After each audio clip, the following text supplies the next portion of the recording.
Welcome everyone, thanks so much for coming. Really exciting time for FinTech. The last couple of months, definitely a lot happening, and particularly this panel, because obviously the investors have a great seat at the table and have a wonderful perspective. And what's happened to David? Oh, here he is. So I'm sure this is going to be a fascinating panel. I know that there's quite a few people that are from venture firms in the audience, so that's pretty neat too. So I'm sure it's going to be a fabulous conversation. And David did ask me a few days ago to ask people to ask questions. So if you've got questions for the investors, please shoot them across. First of all, I wanted to introduce Colin McDonald, who's hosting tonight. Do you want to say a few words from Shepherd Mellon? Thank you. Welcome everyone to the offices of Shepherd Mellon. I'm a partner here in the San Francisco office. I work in the finance area. I do FinTech. We have teams that are dedicated to financial products, technology, blockchain, and the like. So if anybody has questions about our capabilities, please feel free to ask me. We've been partnering with PEMO on the Silicon Valley FinTech for a couple of years now. Three. And I guess time is flying by. And we are delighted to have our association with PEMO and all the wonderful panels she brings here. So without further ado, I will hand it over. And just to plug for Shepherd Mellon, they're the best law firm I've ever found in Silicon Valley for the last 10 years, and we've worked with a lot of law firms. So thank you, Colleen. So I'm going to pass the mic over now to Michael. Michael's from the Economist, and he's going to moderate the panel and allow the panelists to introduce themselves. Thanks, Michael. Thank you. Well, thank you all for being here, and thank you to our panelists. As people mentioned, I'm Michael Gold. I'm with the Economist Intelligence Unit, based here in San Francisco. We're the sister organization to the Economist newspaper, and we sort of look at the longer term sort of structural trends behind a lot of the things you might read about in the magazine on a weekly basis. I will kind of be, more or less fading into the background as these, experts take us on a journey through what's hot in FinTech investments 2020 globally. But why don't we start with some self-introductions? We can start right here with Adam. Okay. Hello. My name is Adam Carson. I'm with Point72 Ventures. We are investing in FinTech globally, C through Series B generally. We're investing in sort of the two big areas of FinTech that I consider sort of the way to split the world. One is disruption of the incumbents, and then the second half is the enablement of the incumbents. And so we're sort of playing on both sides of the fence in different areas of the world, depending on what market dynamics are. Prior to Point72 Ventures, I spent 8 years with JP Morgan Chase. I was leading their digital and FinTech strategy and partnerships practice. And so we were responsible for helping solve the bank's problems and help drive their roadmap from an innovation perspective and a partnership perspective by understanding what was out there from an emerging technology and a FinTech perspective. So I met with all of the different companies that were looking to sell into Chase, and now I get the opportunity to invest in a lot of them. Hey everybody. There you go. Hey everybody, my name is Chris McCann. I'm one of the managing partners of a venture fund called Proof Capital. We're a new venture fund mostly focused on the infrastructure layers across all industries, and I specifically focus a lot of my attention on the FinTech and financial infrastructure category. Before this, I used to work at a much bigger firm called Greylock Partners, which you guys might be familiar with. I work closely with Reid Hoffman and John Lilly, two of the partners there, mostly focused on a lot of the emerging market sectors we're looking at. So yeah, thanks for having me. Good evening, David Blumberg. And first I have to say, what a pleasure to be able to have a beer when you're having a panel. So good on you, PEMO. Thank you. Much better than water. You know what fish do and that stuff. Okay. David Blumberg, founder of Blumberg Capital. We're in San Francisco, New York, Tel Aviv, and we invest pretty much in North America and Israel, but sometimes in Europe when this fancy strikes us. We're pretty much enterprise investors, but FinTech has taken on a larger and larger portion of our portfolio just because we think there are a lot of opportunities there, as the gentleman had mentioned before. We're pretty open-minded about it, but we tend to be more focused on the B2B aspects of it, the infrastructure of it, less toward the consumer, partly because regulatory, we'll get into that later. And we do early stage checks, seed and A, couple million, up to a couple million for a seed, and up to 6 when we start for an A.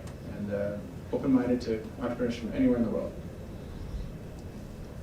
Hi everyone, my name is Michelle Killoran. I'm a principal at Omer's Ventures. So we're located in Toronto, London, and Palo Alto. We're multi-stage, multi-sector, so series A, B, and C, and certain areas of focus. So one of the ones that I spend a lot of time in is PropTech.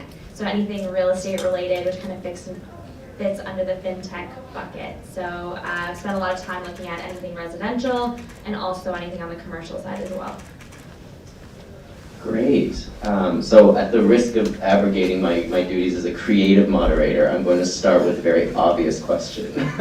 For all the panelists, maybe if we can just sort of go down, the list and just answer what's hot in FinTech investments 2020. What is going to be on the minds of, your firm, of the investment community overall.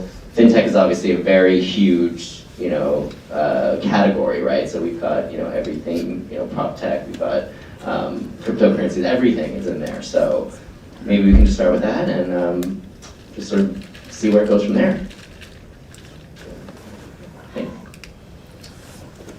I think, even though FinTech has been around for a while, we're still almost at the early innings of the digital transformation of financial services.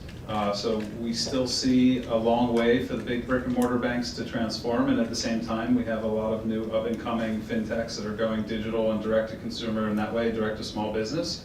So from my perspective, one of the most exciting things is just this layer of enablement that sits beneath both of those. In fact, there's probably a third category, which is non-financial services companies introducing financial services. Yes. So using their existing customer bases to either launch debit cards or lending or payments to. And so across the incumbent financial institutions, across the new direct-to-consumer, direct-to-small business FinTechs, and then this new wave of non-FinTech companies rebundling financial services, there's an entire set of companies powering all three of those different sets of customers to launch new products and to sort of innovate at that digital layer in the customer experience space. And so it could be some of the banking as a service, payments as a service, investing as a service, and those companies are selling to all three of those categories. They're selling to incumbent banks, they're selling to FinTechs, and they're selling to non-banks who want to launch financial services products. So I think in some ways, what you've been writing a lot about, the infrastructure layer, the enablement layer, it's a little bit hard to understand if you don't understand financial services because it goes into the plumbing of how these things work. But that is where we're focused a lot of our time, is looking for those types of investments. One of the companies that represents this trend in our portfolio is a company called DriveWealth. And what DriveWealth does is it essentially powers anyone to build an investing experience for their customers. It could be a direct-to-consumer, it could be sort of a self-directed offering like E-Trade or Robinhood. It could be a robo offering like a Wealthfront or a Betterment. It could be card-linked investing like an Acorns. But essentially with DriveWealth, all you have to do is bring the customers, bring a license, and bring some developers. And DriveWealth does all of the complexities. They're a clearing broker-dealer, so they do everything that's needed behind the scenes with a simple API platform. And that's one example of this trend. They're selling into FinTechs, they're selling into non-banks, and they are selling into banks as well. Great, Chris. Yeah, I was going to say the blunt answer to this is after Credit Karma and Plaid and E-Trade and all the things we're seeing, I'd say FinTech as a whole category is hot. A lot of people are spending a lot more time and attention and has a lot more focus. However, I'd caveat by saying I agree with what you were saying. I think right now if you wanted to do a pure consumer play, if you wanted to build another neobank or another consumer-focused lending application, it's going to be quite hard. The customer acquisition cost is super high on that. The competitive landscape is super high on that. So as you were mentioning, I'd almost start to look around not just the consumer apps themselves, but all of the things around that, all of the plumbing, the core banking infrastructure, the FinTech infrastructure, the regulatory and compliance, kind of everything around that, because you're going to start to see more and more normal internet companies embed FinTech features into their apps, like embedded fintech is what I called it, but a lot of people have other kind of words for it. And then you're going to see just a lot more, like also business-focused applications as well. So we've been spending a lot of time, I'd say, on all the plumbing kind of around enabling these experiences. So ditto, but to be a little bit more interesting, I'll give you a couple examples maybe. In the PropTech area, we've found some really interesting new financial engineering models that are able to unlock what is often an American household's largest asset, typically, which is their home. And often that home, can provide a good rate of return over many years, but in the interim, it's pretty locked up, especially if you can't get a HELOC. So we've invested in a company called Easy Knock, which you probably know, and it's remarkable, and it's so exciting to help middle-class people unlock this unused asset, cash that they need from their home, and then they stay there as a renter for the first product. It's called Sell and Stay. And the idea is that they then have a double trigger. They can buy the house back at an escalating price over a few years, or they can sell the house into the market. And the alignment comes from the fact that we financially engineered it so that they have an option for up to 35% of the upside in the sale, so that if the market is down, say 10, 20%, which often is in a recession, they take the first loss. So they're not going to want to sell their house unless they really need to, and they're willing to do that. We don't try and buy cheap and chisel them down at the buying price. We sort of say, we'll buy at market, turn you from an owner to a renter, the cash flow gets better, and you unlock the liquidity. So I'm just giving this as one example, but there are a lot of interesting ways that we can help the consumer and then help SMBs and help other folks by a combination of big data and AI that make the cost of underwriting or the cost of customer acquisition much reduced. Remember, why did big institutions, governments, and wealthy families benefit so much from financial institutions? Because it was so expensive to do these things. Now, with the benefit of technology, we can bring that to a much broader playing field. I call it leveling the playing field, so that everybody can get these benefits. You can have your portfolio optimized just as well as the Rockefeller family. That's great. And maybe you are the Rockefeller, I don't know. I'll pause there. It's an exciting time. I think the regulatory environment is much better now than it was a couple years ago. So therefore, that's easier and better for entrepreneurs. I think the economy is growing, certainly in the US, very strong. We do look at things internationally, but the US is usually the first market point of entry.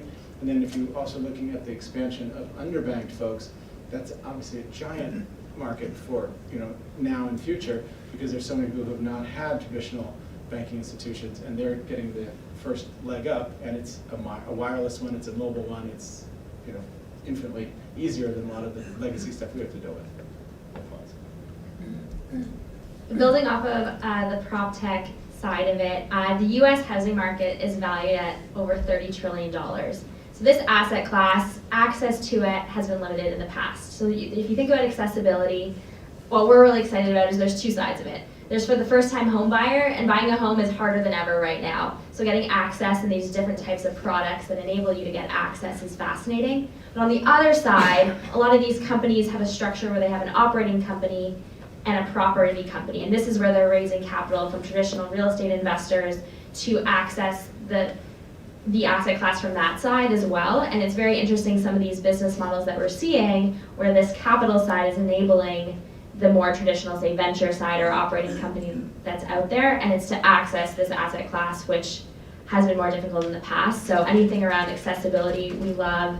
Also anything around increasing liquidity. So it's great to get in, but you need to be able to move around. You need to be able to get out of that asset. That's a great example of one way to do that. But looking at any ways of doing that, I think for a house, which is the largest asset that you own, will change a lot of the ways that we live, mobility, anything like that. It'll be more aligned. So we're really excited about anything in that space.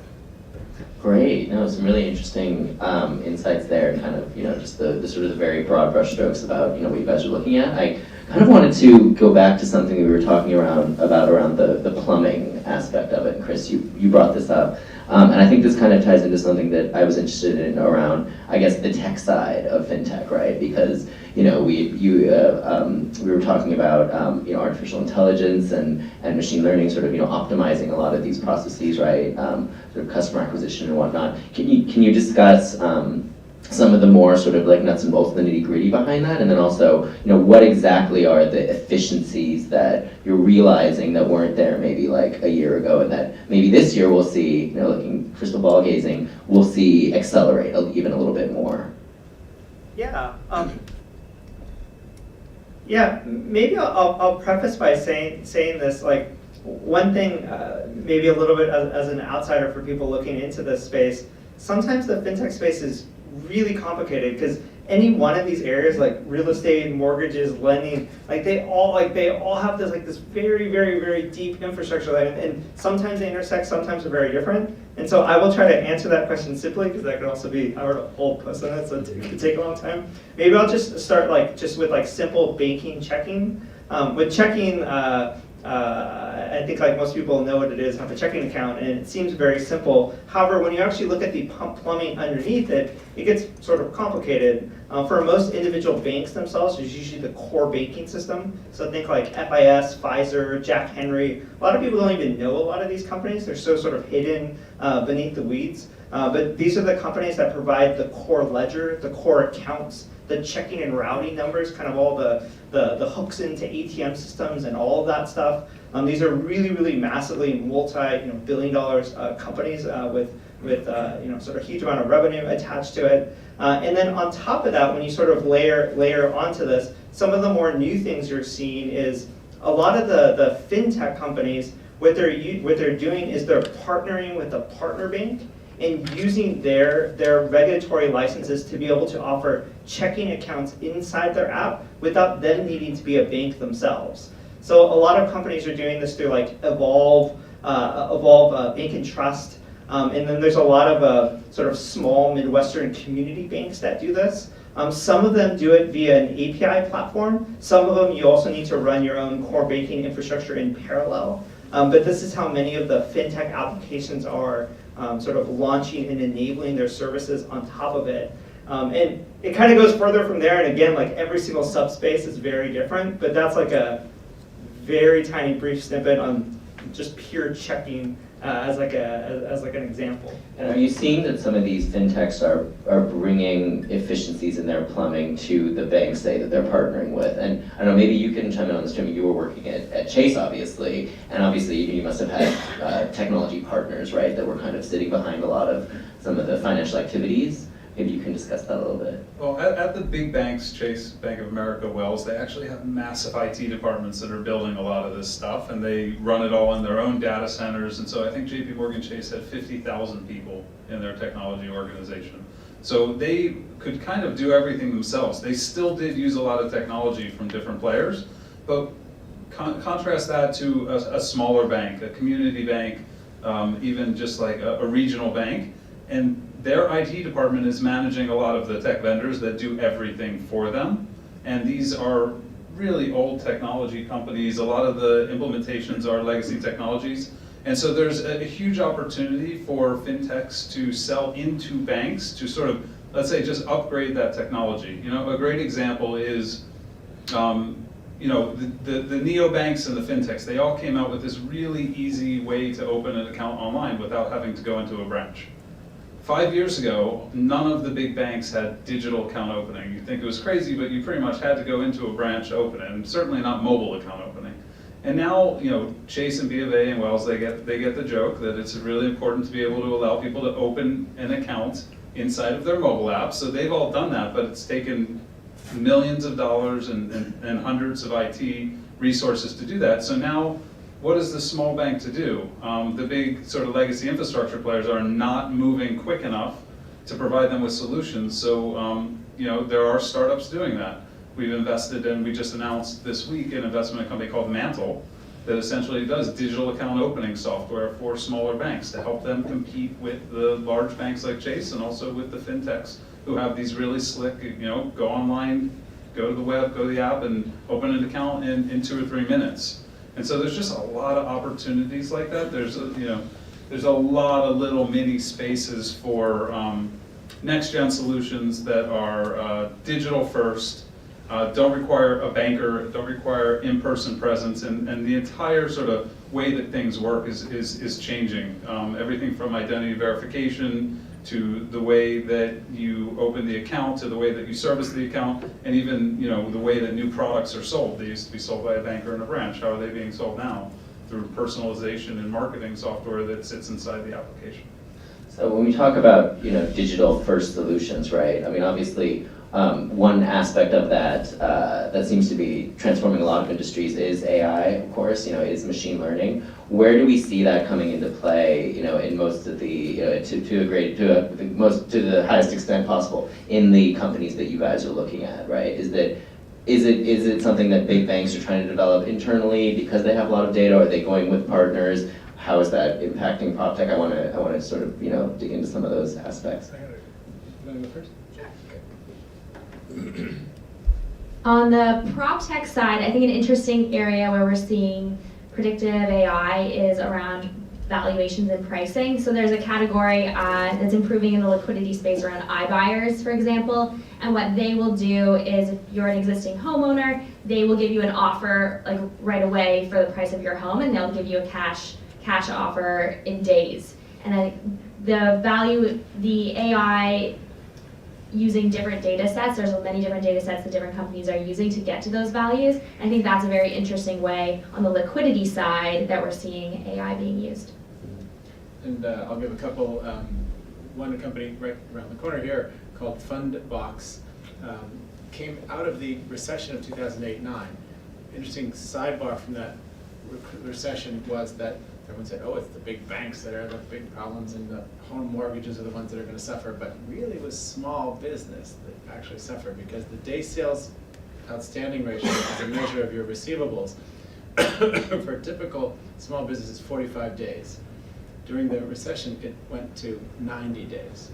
So it was like a noose around the neck of most small business owners. They had to carry a quarter of their annual sales on their own credit back. So out of that was born, for example, this company, Fundbox, is really starting and now headquartered and running pretty much in the US. And their world is big data. And they told me when we were investing that they couldn't have started this company like 5 years before that because the data wasn't available and the AI wasn't quite available. But we've taken out all the underwriters. So there are no people sitting with green eye shades determining whether you or you get a mortgage as a small business. It's all done by machine learning. And it's very cost effective. And so we can offer better pricing, and our loss ratios have gone down dramatically.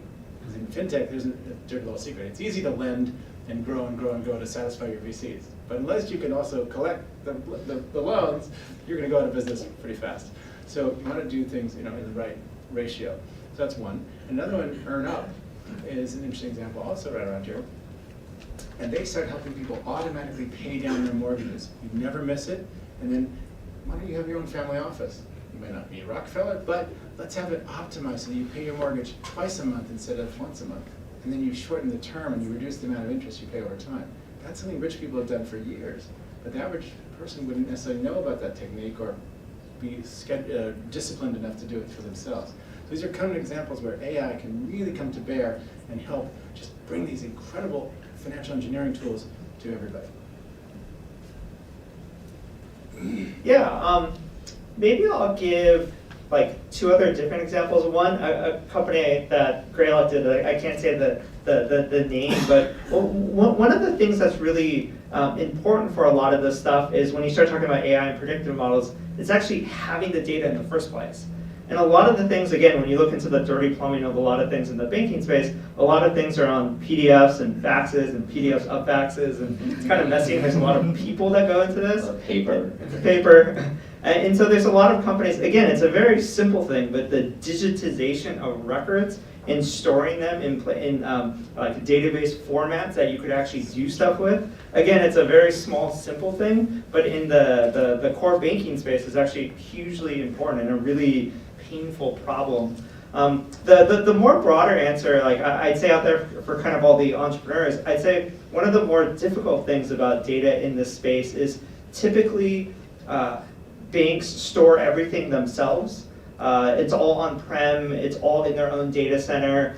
They don't want to store anything in cloud. You were telling me some of these examples even more extreme than I thought. Whenever you want to build an AI predictive model, the thing that's the most important is data across multiple different organizations. And so if you're thinking about the space, you either have to think, how can I solve something where I can get it cross organization? Maybe it's housing data or something that's fundamentally like more public or scrapable, or how do I get companies to actually want to share this? Maybe you obfuscate it or hide it through cryptography or something, because companies aren't going to not necessarily want to share this directly. So you have to kind of find your insertion point into this. Just two other quick examples being employed across the industry. One is in the marketing space, which is essentially a next best action or a decision engine that says what ad should you show to this customer at the same time. It's not specific to financial services, but financial services, as some of the largest advertisers, are using a lot of machine learning to essentially make that decision. Every time they have an opportunity to speak to the customer, what are they going to say based on what are their priorities, who is the customer they're talking to. So there's a bunch of machine learning and AI going into that. And then on the servicing side, we've all interacted with sort of voice assistants, and whether it's via a chatbot or a virtual assistant, there was a lot of hype around it. But if you notice, Bank of America has Erica, and Capital One has Eno, and there's a few fintech startups out there that do virtual assistants. And it turns out that you can actually answer a lot of basic servicing questions with a virtual assistant and reduce, call center costs. And so that's just another example. You have to have natural language recognition. You have to have sort of mapping and ontology of what's going on. And there's a lot of sort of artificial intelligence and machine learning that goes on in that space as well. Yeah.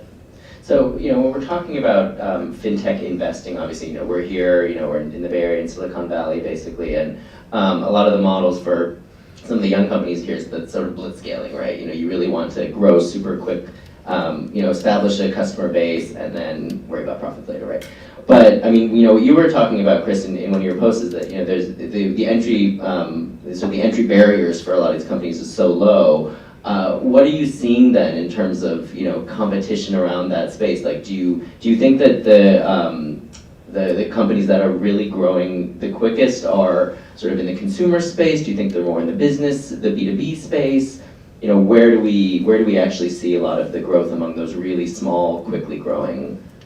Yeah, I'd say like the more obvious one that people have seen have been the consumer ones, so the neobanks, the digital first banks, the digital first lending things. However, I guess with all the growth and all the capital front ends, what you've seen is the cost of a customer acquisition skyrocket on a lot of these things. Somebody did some analysis. I don't know if it's totally true, but even if it's directionally true, it's crazy. Like, I think the cost for a new customer for one of these neobanks was on average about $400 to $600, depending on the different channels and geographies it was targeting.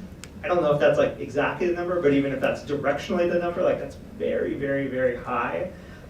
So again, like that's why I sort of say, like, you could try to start another one of those, but it's such a competitive field versus when you look into a lot more of the B2B applications, infrastructure, even some other things that like we didn't necessarily talk about, things on the like FX side or cross-border payments or remittances. Like some of these are much more underlooked and much more higher valued areas. So again, like finance is a huge vertical with many, many, many different slices. Like pick the one that you're personally interested in and just fall in love with. Like just don't do it for the money's sake. And two, like try to pick a space that's not totally overfunded and overcrowded, because there's a lot of things you can do as well. David, it looked like your ears perked up when you mentioned FX. Yeah, it's okay, because e-commerce is growing a lot faster than retail, and the fastest growing part of e-commerce is the cross-border aspect, and the most profitable part is the non-settlement currency aspect of FX. So there's a lot of opportunity. There's so much friction. I mean, you mentioned the word friction. There is so much friction in the financial services area. Let me just go back to the previous segment. I think it's like one of the Blumberg Capital investment theses is about this is the era of the automation of the white-collar economy. What is more white-collar than financial services? I mean, the image we all have of somebody wearing a suit, and none of us are, but this world needs to be made more efficient. The farms and transportation were made efficient in the 19th century, but we moved from animal and human power to steam and et cetera, tractors and railroads. And then the 20th century, we automated factories to make things that were craft to efficient assembly lines. The white-collar economy is so inefficient, and FinTech is numbers. This should be one of the most efficient industries in the world. And it can be done, but it needs data, which has not been available, partly because people didn't want to share, and partly because it was not feasible. Now we can share it, big data streams that we're starting to see. And then we can use these algorithms, which are incredible, which were never available because we didn't have NVIDIA, we didn't have GPUs. So we needed hardware, we needed software, we needed big data. It all is now coming together, and the consumer is ready. Blumberg Capital has been doing a series of studies with the American consumer recently, last in 2017, and then we did one in 2019, about consumer willingness to adopt FinTech and new things, and it's really moving forward. It flipped between our last two studies that now more consumers believe that financial institutions are going to keep their data safe than in the past. It was more consumers felt that they were fearful of leaving consumer information with their financial institutions. This is despite the fact that breaches are increasing. But I think what's happened is that because of FDIC and because of other insurance mechanisms, the credit card companies, people have sort of built this in. They assume that, yes, breaches are going to happen, but they're not going to actually suffer a serious loss. That's one little takeaway. And so, for these, did you have something you wanted to add to that? Oh, okay. So for a lot of these small sort of, fintech startups, right? What do exits look like? I guess, are they looking, how are public markets, amenable to them? Are they looking to get bought by, I don't know, a large tech company or a large bank, say, right? It seems that it's not quite so, it's definitely not the same model that you might see in a lot of other parts of the tech world, right? So maybe, I don't know if any of the panelists would like to address that. Yeah, I think we've seen a raft of acquisitions just this past week, and that sort of, I think everybody has been expecting was going to come a long time. I remember being at Chase and we looked at things and we said, no way, that's too expensive. They're not making any money and they're not profitable, and we're a bank. We need to be profitable and making money. So they didn't quite get the whole grow and have a lot of users but not be making money thing.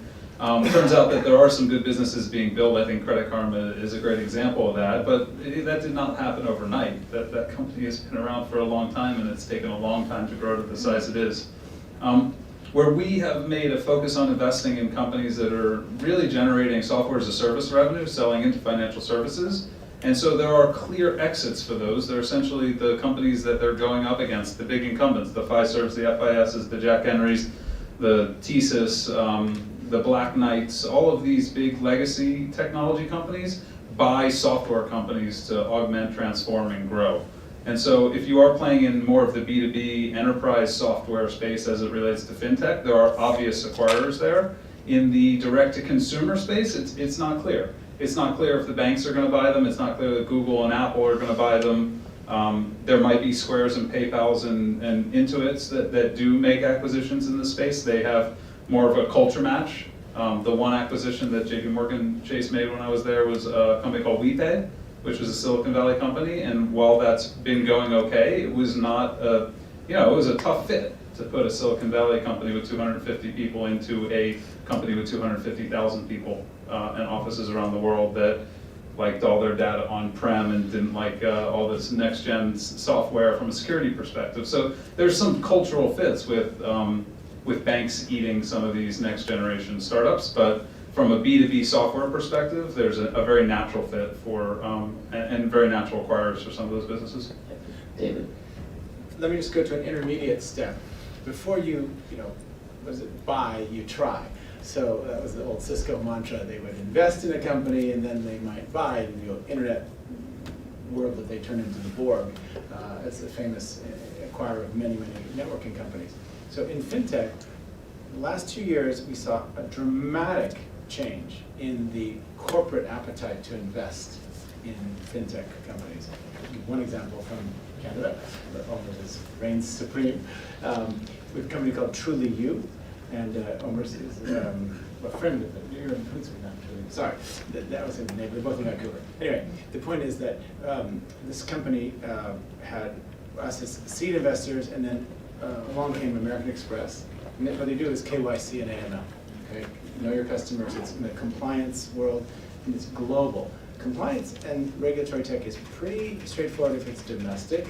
When you go cross-border, it gets increasingly complex. Many different legal structures to deal with, different data sets, different languages, all that kind of thing. Truly we specialize in the cross-border hard part. And so this last round was led by Goldman Sachs and Intel and Santander all came in joining Amex. And I'll give it as an example, but it's like, wow, what an incredible group you have there of corporate investors joining the little VCs. So we're starting to see that over and over, and I think it's a recognition that when you're at Chase, I'll give an example from Chase, and then one from Amex, the CIO of Chase told me, probably about 5-6 years ago, that their biggest expense, biggest operating expense was regulatory and compliance. And it was putting them in the position of Gulliver, like, tied down by the Lilliputians. They couldn't move. And for another example, Amex, a guy came to speak to some of our CEOs. He told me that for them to do a new initiative, $5 million of legal had to go in before they could sort of move on any new serious initiative. So these big guys, they have 50,000 programmers. Bank of America, I think, has 100,000 programmers. But they're just stuck. It's sad because they are great institutions, but they're partly stuck by technology legacy and partly by the incredible regulatory burden that our government has put on them, I think. Maybe well-intentioned, but almost always misfiring and causing just more cost to the consumers than the benefits. Anyway, it's getting better because the startups, it's not a we destroy Chase world anymore.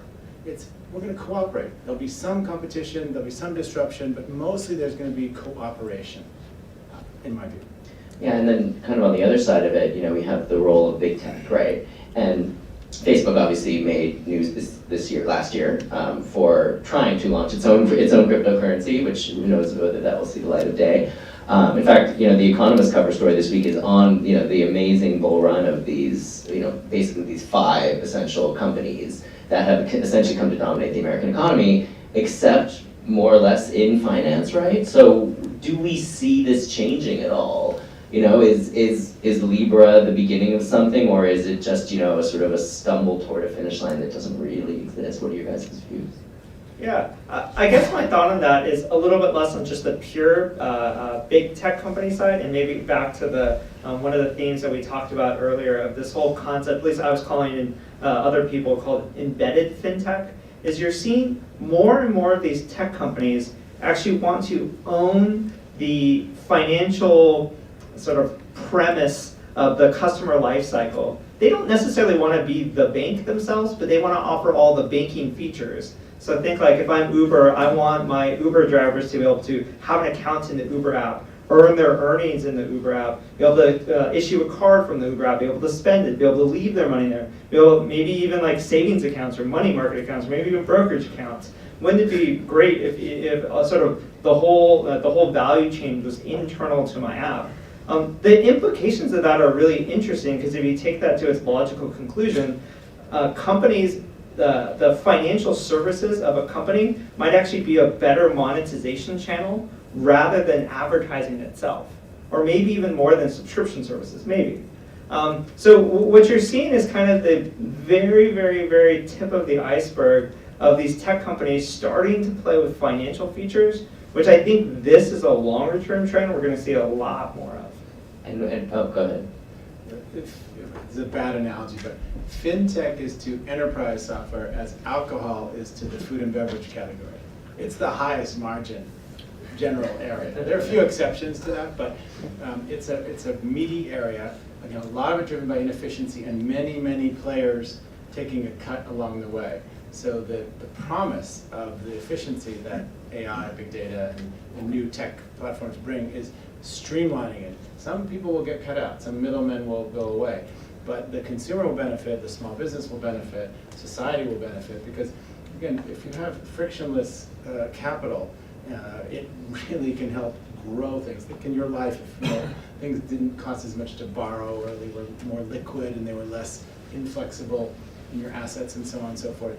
You could move things around, readjust your portfolio balance because you had a new kid or because you need to expand your business, whatever it is.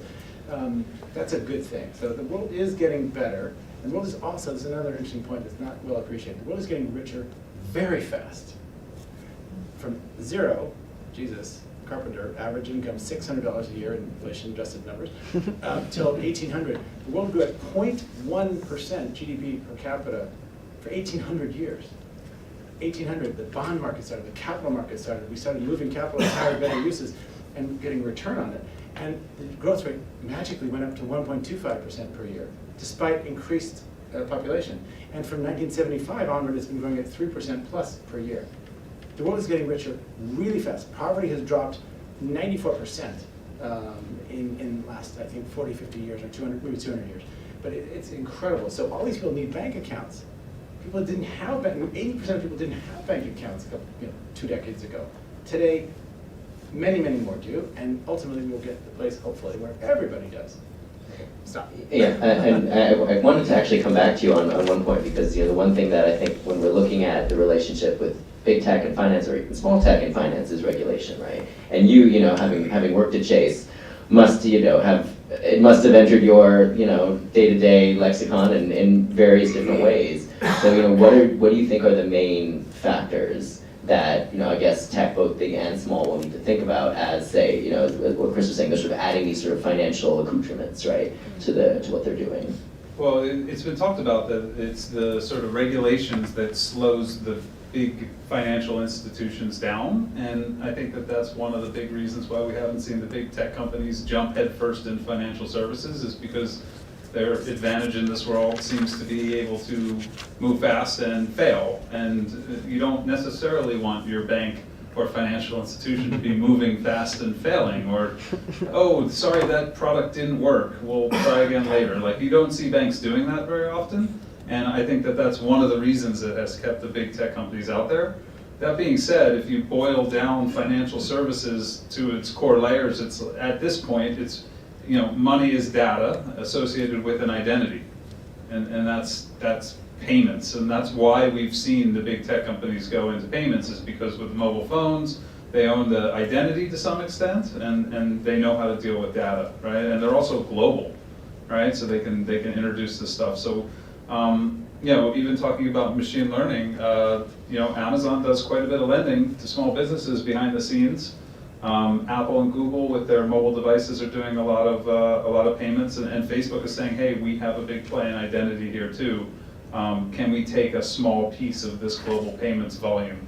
A small piece of this global payments volume creates really big market caps like Visa and MasterCard. And so that's not, that is very attractive to the big tech giants, but I think we've seen them stay away from core banking simply because of the risk associated with slowing down and the oversight and the burden that comes with being a bank. And so unclear if they're going to ever do that. All right, Dave, you've got about 2 minutes before we're going to Q&A, but go ahead. Two very quick points on the changing terms of trade. Big tech specific, I'll start with that one. Goldman Sachs and Apple, I believe, recently launched a new credit card, right? Now the terms of trade are very interesting. Traditionally, the bank would get the big money part of it, and the marketing arm would get the change. Apple got the big money, and Goldman Sachs got the change. So that's an interesting transition. Then also in the investment side, let's go way in the future. Blockchain, well, it's kind of coming here now faster than we thought, partly because I'll give you the, I think it's 2016, 17, the prior year, well, maybe it was 15, none of the top blockchain related deals had corporate investors. But the next year, all of the top 10 blockchain deals had corporate investors. So we're starting to see people move with their feet. And they're starting first by maybe investing, and then partnering, but then there are going to be acquisitions.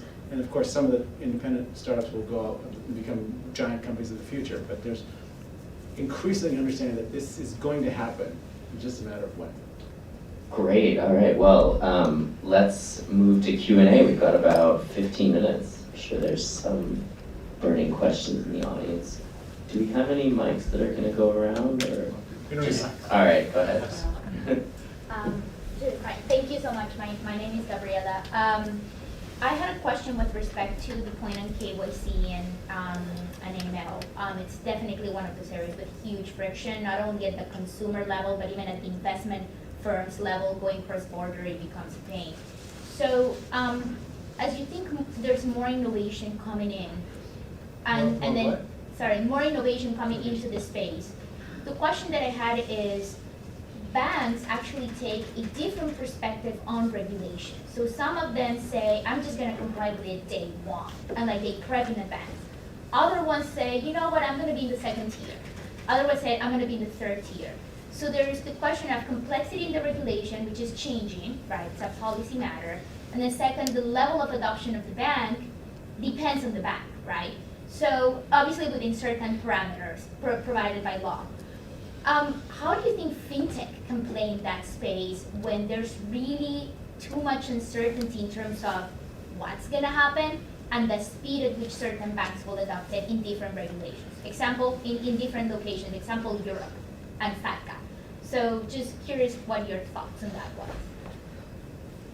I guess a few thoughts on that. One, again, it very much depends on what category you're looking in and then what jurisdiction you're looking at. If it's all intra-US versus if it's completely 100% cross-border, very, very, very different set of circumstances. I guess maybe focusing more on sort of just pure digital bank side US. Most of them, again, are borrowing the charters of an underlying bank, and they need to follow whatever compliance and regulatory process that bank follows itself.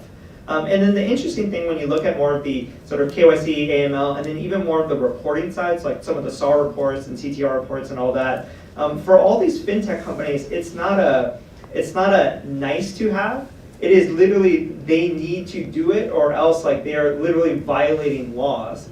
So I actually think, like, at least personally, this portion of it, especially on the infrastructure side, is going to become much, much more important. Because if this trend happens of all these companies embedding fintech services into their applications, they're going to have to do all this. Like, they can't sort of skip around this.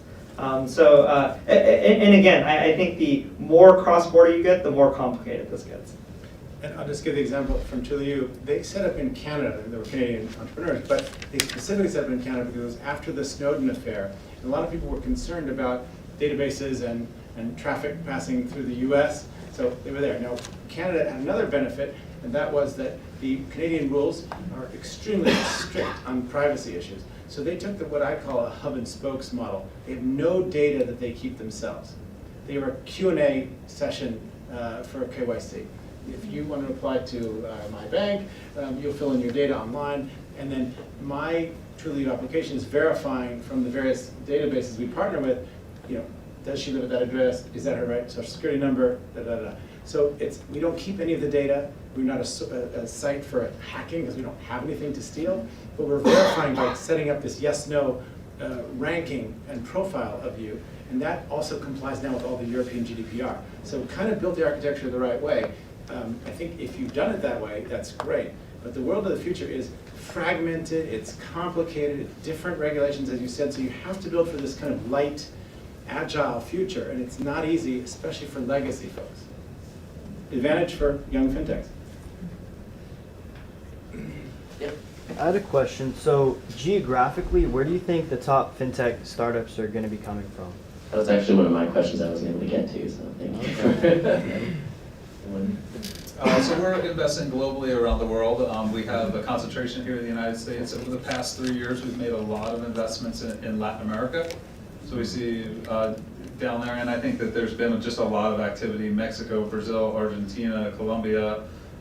So a lot of investments in Latin America right now. And as we look to the next 3 years, I think there's going to be a pickup in Asia Pacific.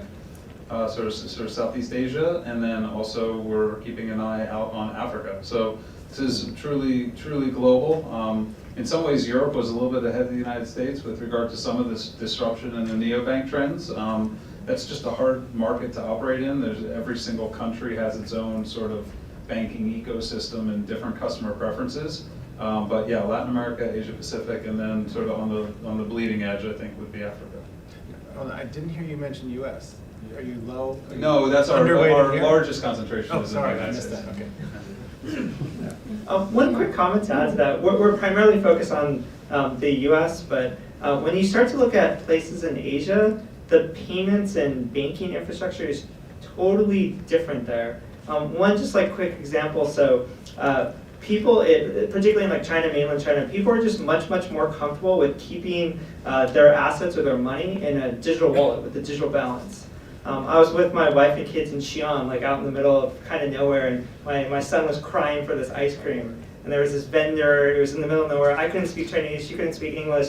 And I was just trying to buy my son the ice cream. I was like, please take the RMB, he's crying, he wants the ice cream. And she's like, no, WeChat Pay. I was like, I'll pay you more, like literally I just want the ice cream. She's like, no, WeChat Pay. I'm like, okay, fine, I had to do it all. It's interesting that is the first order preference. And again, it's a very simple thing, but everything sort of stems downward from there, where if you have everybody holding digital balances, payments, FX, lending, like all the mini program stuff, it starts to have just like a very different trajectory of where it goes from. So I think it's a super interesting ecosystem to watch and pay attention to. So one sort of follow-up point is, do we think that maybe in like developed economies, like Europe, America, and whatnot, it's kind of more the, I guess, higher order sophisticated financial services and investing, as well as maybe B2B, and then I guess in more developing markets, it's kind of like leapfrogging to basic payments, connecting the unbanked. Do we think that that's kind of a valid way to look at it? Fair division, rough justice Right. for the question. Right. But opportunities all over the place. Lots right here and lots further afield. All right. Yeah. So Andreessen Horowitz and partners within their firm and other VCs are saying that fintechs have a stronger chance of success at becoming full stack, including services along with technologies to increase margins and increase their protective moat. Curious what the panel, do you align to that thinking, and what's your thoughts on that general space? Maybe I'll start with a little bit that I've seen some other areas where you're a pioneer. And I'm not sure in fintech it always applies, but I'll give you an example. Double Verify in the ad tech space. They were a pioneer. Nobody had done anything. There wasn't much regulation. This is for protecting against ad fraud and make sure the advertiser gets what they pay for, and that your advertising geographic target is actually adhered to, and there's no negative adjacency. Anyway, the point is that the industry started to do self-regulation, and that's a lighter than the government regulation. But what happened is that because of this regulation, they started building to it. They were on the committee, okay, and the other players in that field were on the committee. You start to see what is needed by the industry. You start building, and then you're building your own moat around yourself, because the other folks that come in as startups, after you've been in there for a few years, have a much higher order of stress to try and achieve that multiple requirements that they have to jump through to meet the regulatory requirements, either self-regulation or government regulation. So fintech is notorious for heavy regulation. Again, it's gotten lighter this year's rather than prior, but in the US anyway. But I think that the complexity for international is always overwhelming. If you're talking about full stack, if you're taking international, then the complexity of and the difficulty of building regulatory moat is really hard. Domestically, it's easier. Internationally, it becomes really tough. Maybe you have something smarter to say. Yeah, maybe just a short general comment to that is fintech is the agglomeration of fin and tech. And I'd maybe even add a couple more onto that, where it's not just the technical stack, it's actually the regulatory stack, and probably even more important, the compliance stack, the fraud stack. Like there's a whole bunch of these different things. And again, like one geography versus multiple geographies gets even more complicated. So it's not impossible, it's just it's a much more gargantuan task than just building a pure technical stack. Michelle, I'm just curious, in prop tech, do you see this sort of full stackization at all, or it seems like it's much more in terms of specific entry points, right? One trend we see like in prop tech as we're looking at this space is kind of there's a lot of tech enablement. So instead of building a software that you're selling, maybe you're going to create a tech-enabled brokerage or a tech-enabled property management where you're doing everything and you're using technology to optimize it. So I think that's what we're seeing is kind of a variation of what type of technology is being used. Are you creating software that you're selling, or are you kind of creating the future brokerage or something like that? So that's kind of how we spend our time trying to figure it out. I think from a regulatory perspective, it's all about geography expansion. Like even going to different states takes a lot of regulatory work, but you want to make sure that there's the scalability, and then even if you're going across the different countries, depending on what you're doing to the real estate transaction, that can be really hard. But I think the tech-enabled side, we've been spending a lot of time there, which is fascinating. Let's go to the back over there, yeah. Hi. I'm a startup founder in the mortgage space. And this question is for anyone who has a passion or interest in residential mortgage. Consumer mortgage is like the largest and purest consumer commodity with 8 million transactions a year. And smart people that know it's a commodity, they try to get to the bottom of the market, but there's no resources to help them get there. So where I see an opportunity is to create a platform like a reverse auction to pretty much drive the price down. To David's point, it's just numbers. To Michelle's point, it's a lot of friction in acquiring a property, and a big part of that is picking a mortgage and working with the loan officer. Sometimes it's multiple lenders. So my question is, has anyone seen anyone try to actually do this? And not like a lending tree thing where you open the gates to salespeople and you get 10 calls immediately. Like something more formalized to actually help the consumer execute fast, easy, at the lowest price. Yes, but no. Yes, but not in your area. Well, we've seen it, and we invested in a company called Lendio, and there are a couple of competitors. It's a marketplace for small business loans. And small business loans are even more complex than mortgage loans, because you might need leasing equipment, you might need a line of credit, you might need a mortgage for a building, you might need factoring. There's all kinds of choices that you want. And when we saw the Lendio guys come in and talk to us, we said, we've been waiting for you. We knew that all these specialty type lenders that we were financing for SMBs, we have to have some kind of a marketplace. So it makes a lot of sense. Your idea is a good one.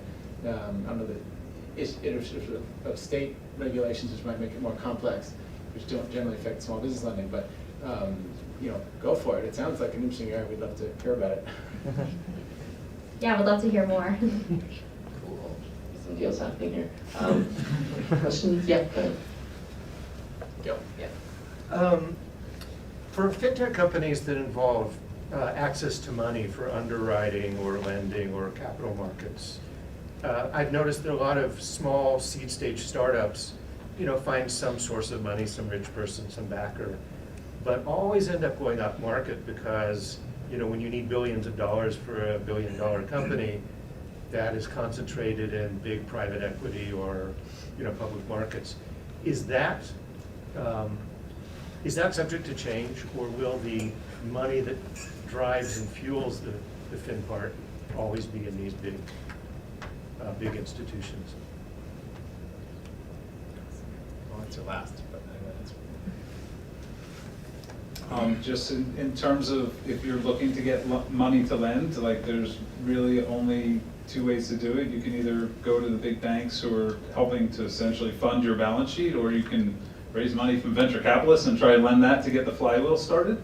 But ultimately at scale, you're going to need access to significant amount of capital, and don't see any other place than that's coming from the big sort of Wall Street banks that are putting money in. Or, you know, there was a little run at it from sort of a equity crowdfunding perspective, or from a crowdfunding perspective, right? But that didn't prove to work from a retail perspective. It's just a small portion of those big lending marketplaces now, where the majority of capital is coming from one or two big sources, or sort of a consortium of Wall Street. What about Vision Fund? I'll tell you a quick answer to my friend Gil. He's very smart. It's a really good question, and you can tell I'm kind of an optimist about the future, and I think it's going to be a more democratic, small d, kind of future where we're getting more spread of opportunity. A couple of things why. The big data and the AI and the new hardware platforms make it cheaper for everybody to get involved. The deregulatory environment for right now makes it easier for entrepreneurs to get started without burden. But here's the amazing thing. The cheapest way of financing is the securitization market. The bond market is really where it's at. And it's much cheaper than bank lending. And so what we're finding gloriously to the benefit of our startup portfolio is that as they start to grow up and they have these cohorts that start to recur and they show good payback ratios, et cetera, they're starting to become attractive to large buyers. And I'll just tell you some names. PIMCO came in and bought all of the debt book of one of our portfolio companies. Blackstone came in and bought all the debt book of another one. And that's just in financial institutions. But the next step lower, which will drop the cost of borrowing even lower, is the securitization. And so for Easy Knock, we think Blue will be able ultimately for this sell and stay product to offer below market rents to people, because we don't have such cheap financing that we can offer people. And wouldn't, in the Bay Area, that'd be a marvelous thing to be able to offer. So it's a bright future. All right. Oh, I last think comment. just talking to companies, because we're multi-stage, we talk to Series A, B, and C. That's ideal, like getting to that stage, but I think it's definitely an evolution. Like where you start, like your capital source at the beginning of when you build the company, that it might not be low cost yet, and you're getting to lower cost of capital, and then ideally you get something that fits your model. But I think when we talk to companies, it's just interesting to understand them, like watch them go through that evolution, I think, and depending on where you're at, I think it's important. All right, well, thank you all so much. I think that's all the time we have. If there's any other questions, I'm sure you can talk to the panelists one-on-one out here in our little reception afterward. But thank you all. I guess we'll hand it back to Pimo now. Thanks everyone for coming in. How about a great round of applause? So you've got half an hour now to network, and I'm sure if you want to ask questions personally of the VCs, you can harass them. Sorry. And have a good evening. Thank you. Thanks for running. Great. Great. Great.